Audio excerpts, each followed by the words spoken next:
Okay, so next, let's try and make a basic GET request with Axios to this URL to start at least. So I'll put that in quotes. It's the JSON placeholder API right here. I'll include a link to this so you don't have to type it yourself. But if all goes well, we'll get some basic JSON back, and I'm going to call the .get method. Now, if we hover here, we'll see that Axios.get is actually a generic function here. There's a nested generic. We'll deal with that in a moment. But you'll see that we have to provide a URL, right? That's the only thing that is not optional, and it has to be a string. So if I were to call it like this, I'm going to get a complaint. TypeScript's going to say, what are you doing? It expected at least one argument, which was URL, but you didn't provide that. And if I provide URL, but it's not a string, of course, I'll get a complaint. So let's go ahead and provide this URL right there. And that is the most basic request we can make. And then it's going to return to us a promise, right? We can see that right here. The return type is a promise. So I'm going to chain on my .then. And let's say if we get a response, let's just console.log, woo, it worked to start. And then let's also add on a .catch if there's an error. We'll console.log error, and then the error itself. All right, so I need to compile this code to JavaScript. Right now it's TypeScript. I guess I should probably just use watch mode. I'll open up a new window here, and then I'm going to execute this. It's in the dist directory, and it's index.js is my compiled file right there. So I'm going to run this using node. So node dist/index.js. And we got woo. That's good news. We're not printing the response. But the way that Axios works, and you can find this on the docs if you're not familiar with it, the parsed JSON is going to be located in res.data. So I'll console.log that, console.log res.data, and just do it again. And I have watch mode on, so it did recompile. But if you don't have that on, you'll have to recompile the TypeScript to JavaScript and then execute using node. And we got our response. And here's the JSON that we got back. So we didn't actually have to do anything TypeScripty, right? This looks just like it would in JavaScript, although we are getting hints, we're getting type checking. It's going to tell us if we're missing an argument. It's going to tell us if there's no data on res, like if I misspelled that, I did data in caps, TypeScript knows that's not going to exist on this type Axios response. And it even gives me a little hint. Did you mean data? Very helpful suggestion. So we're actually getting a lot out of this already. But let's say I do want to work with the types and utilize things as much as possible in the world of TypeScript. Well, if I look at the Axios type definitions, or the declaration file, it's way shorter than the others that we've seen, the DOM declarations. I can use this basically as documentation. It's both going to signify or signal to TypeScript what the types are that it needs to know about, but it also acts to us as like a guide to how the API works and how we can take advantage of, for example, any of the generics. So if we take a look at the get method right there, I don't know, I hope this is large enough for you to read. There it is. We know it accepts a URL that's a string, and then config is an Axios request config type. We don't need any headers or any config, but if we did, we could look at that type definition. But I want to talk about this generic part right here. So it says that if we pass in some type, whatever that type is, T, it uses that type T for an Axios response. So if you see this, R is going to equal an Axios response of type T, and then R is going to be what our promise resolves with, this promise with type R. It's a little complicated when you get T and R and all this nasty stuff in here, but essentially whatever type we pass through, Axios response will be provided that type. So let's look at Axios response. Axios response accepts a type, and it uses that type. It says that the data property of the response is of type T. So right now I'm not providing anything to Axios.get as far as a type. But if I provided a type here, something simple like, and really obvious, if I said Boolean, which is not true, but if I did say type Boolean, res.data here is going to be Boolean as far as TypeScript is concerned. Why don't I save this to a variable? I'll just do const data equals response.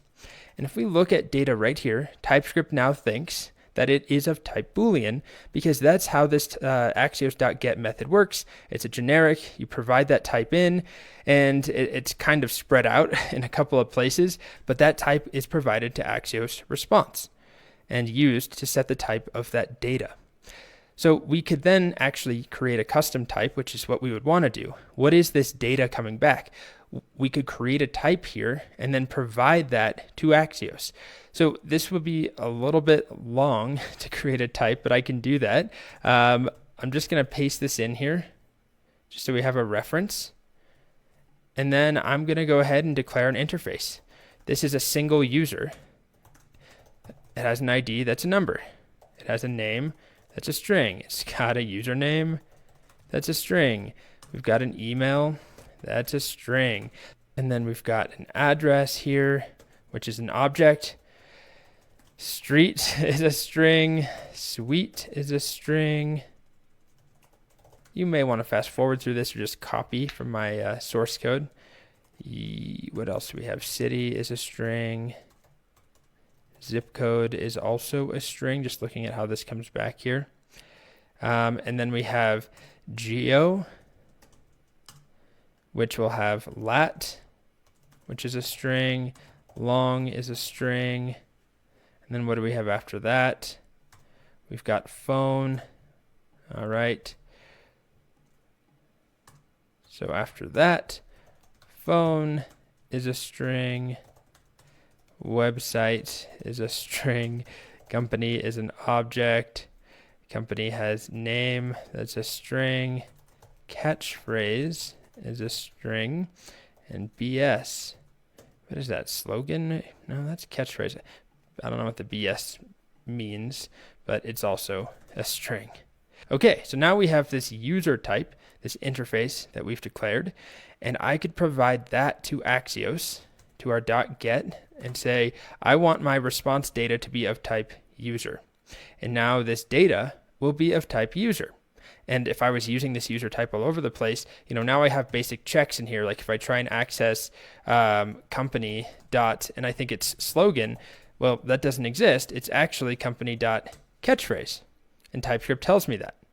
Now this is reliant, of course, on me accurately implementing this interface, but let's just play around with it real quick. Let's say that I want to make a request and then get back a user's name and an email, and we'll print some of this stuff out.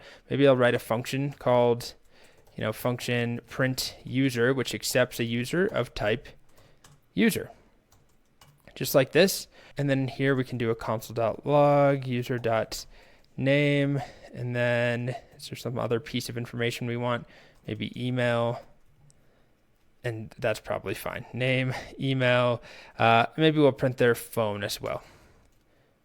Okay, and TypeScript now knows, right? It knows our user type. This has nothing to do with Axios at the moment, but it knows that there should be a name, email, and phone, and they should all be of type string. All right, so now I could pass my data, which is supposed to be of type user, and just pass that all through to print user res.data. And I won't get any complaints because TypeScript knows that res.data is supposed to be of type user, because our get method from Axios is a generic that accepts a type. And then we looked in the source, we looked in the declaration and saw that whatever type we provide here will be passed to Axios response as T, and data will be of type T. Oh boy, let's see if it works. So I'm going to call print user with that res.data. If all goes well, we should see name, email, and phone printed out. Let's see. I've got to open up my terminal and I'll rerun node. Hey, it looks like it worked. We got Leanne Graham, her email, and her phone. Awesome.